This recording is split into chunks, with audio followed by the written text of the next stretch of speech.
এই জমিখানা হলো আমার, মানে বাপ ঠাকুরদার বংশ পরম্পরায় পাওয়া।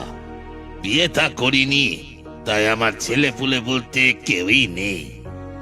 তাই মরে যাবার পর বাপ ঠাকুরদার এই জমির মায়া কাটিয়ে যেতে পারিনি।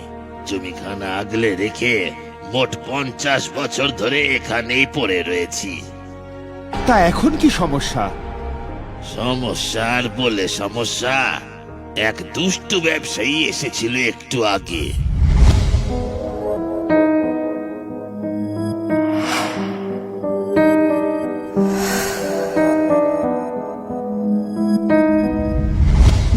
বুঝলাম। আচ্ছা, আমি দেখছি কি করতে পারি। আপনার নামটা কি বলুন তো? আগে নগেন চাটুর্যে। ভূতেদের অভিযোগ নিয়ে বীর এসে পৌঁছায় যুবরাজের কাছে। যুবরাজ, পশ্চিমের একটা জমি নিয়ে একটু সমস্যা হয়েছে। সমস্যা? কি সমস্যা? সমস্যাটা হলো ওই জমির মালিকানা ছিল নগেন চাটুর্যের নামে। উনি গত হয়েছেন প্রায় 50 বছর হলো। আচ্ছা, এখন সমস্যাটা হলো একজন ব্যবসায়ী এসে ওই জমিটির মালিকানা দাবি করে জমিটির মধ্যে যত গাছপালা আছে সমস্ত কেটে সেখানে বাড়ি বানাতে চাইছেন। তাই নাকি? হ্যাঁ যুবরাজ, আশেপাশের লোকেরা এটা কিছুতেই চাইছে না। সবাই এসে আমাকে খুব করে বলল আমি যেন আপনাকে পুরো ব্যাপারটা খুলে বলি। আসলে আপনাকে সবাই খুব ভরসা করে তো। বেশ, কালই আমি ওই ব্যবসায়ীকে রাজসভায় ডেকে পাঠাবো। তাহলে মণিকাঞ্চন বাবু, আপনি বলেছেন জমিটা আপনি কিনে নিয়েছেন? হ্যাঁ যুবরাজ, ওই জমি আমি কিনে নিয়েছি। দলিলপত্র সব আমার নামেই আছে। ঠিক আছে, তাহলে কাল একবার আপনার জমির কাগজ আমার কাছে নিয়ে আসবেন, আমি একবার দেখতে চাই। ঠিক আছে যুবরাজ, আমি কালই ওই দলিল নিয়ে আসব। ব্যবসায়ীর কথায় এতটা স্পষ্টতা দেখে বীর চিন্তায় পড়ে যায় এবং সে আবার সেই ব্রহ্মদৈত্যের কাছে ছুটে যায়। বলি, ও ভালো মানুষ, কোনো উপায় হলো গো? আচ্ছা ব্রহ্মদৈত্য মশাই, আপনার কাছে এই জমিটির কোনো দলিল আছে? দলিল? হ্যাঁ, একখানা দলিল তো সিন্ধুকে ছিল বই কি। কোথায় কোথায় সেই সিন্ধুক? ওই যে ওইখানে মাটির তলায় আছে।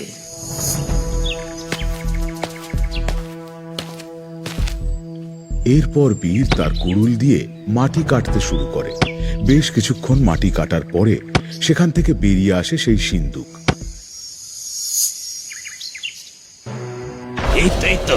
এই তো আমার সিন্ধুক। হ্যাঁ হ্যাঁ, খোলো খোলো খোলো, এর ভিতরেই দলিলটা আছে। এরপর বীর সেই সিন্দুকটিকে খোলে আর সিন্দুক থেকে বেরিয়ে আসে জমিটির দলিল।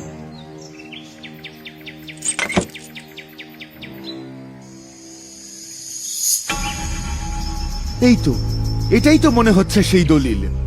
হ্যাঁ হ্যাঁ হ্যাঁ, এটাই আমার দলিল, এটাই আমার দলিল।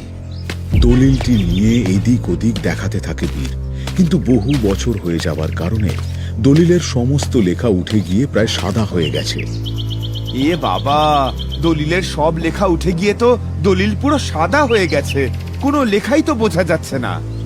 তাহলে তাহলে এখন কি হবে? আমার আমার এতদিনের আগলে রাখা এই জঙ্গলটা চোখের সামনে শেষ হয়ে যাবে। কি করব? কি করে ওই লোভী ব্যবসায়ীর হাত থেকে জমিটাকে বাঁচাবো? কি করা যায়, কি করা যায়?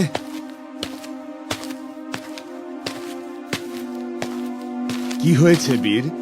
তোকে দুদিন ধরে খুব চিন্তিত দেখাচ্ছে, কিছু হলে আমাকে বল।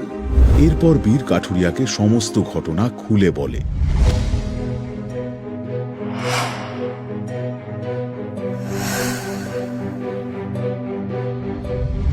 এইবার আমি কি করব বাবা, তুমিই বলো।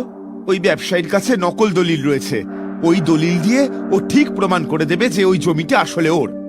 শোন বীর, একটা কথা মনে রাখিস, নকল নকলই হয়।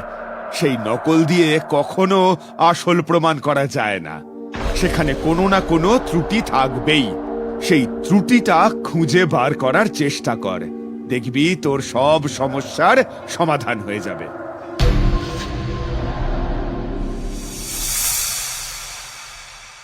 কি বণিক মশাই, দলিল এনেছেন? হ্যাঁ যুবরাজ, এনেছি। এই নিন, আপনি ভালো করে দেখে নিন।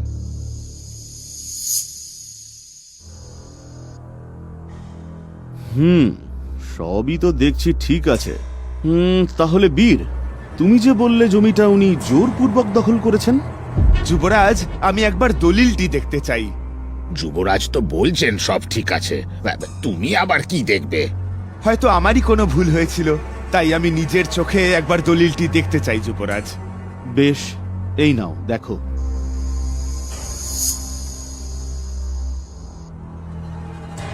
সব তো ঠিকই আছে দেখছি। কি হলো বীর, সব ঠিক আছে তো? যুবরাজ, সবই ঠিক আছে, কিন্তু একটাই গন্ডগোল হয়ে গেছে। কি হয়েছে? নগেন চাটুর্যে গত হয়েছেন তা প্রায় 50 বছর হলো, কিন্তু এখানে স্বাক্ষরটা তো 10 বছর আগের তারিখের করা। আমার মনে হয় এই নগেন চাটুর্যের ভূত এসে স্বাক্ষর করে গেছেন। না না, এটা কিভাবে সম্ভব? তাহলে সমস্যাটা আপনি এইবার বুঝতে পারছেন তো যুবরাজ? কি বণিক মশাই, আপনি সত্যিটা বলবেন নাকি আমাকে জোর করতে হবে? আমাকে আমাকে ক্ষমা করে দিন যুবরাজ, আমাকে ক্ষমা করে দিন।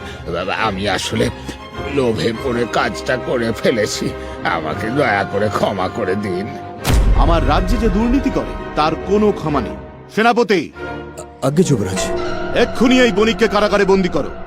যেহেতু ওই জমির কোনো মালিকানা বর্তমানে নেই, তাই ওই জমি এখন রাজবাড়ির তত্ত্বাবধানে ঠিক যেমন ছিল তেমনই থাকবে। ধন্যবাদ যুবরাজ।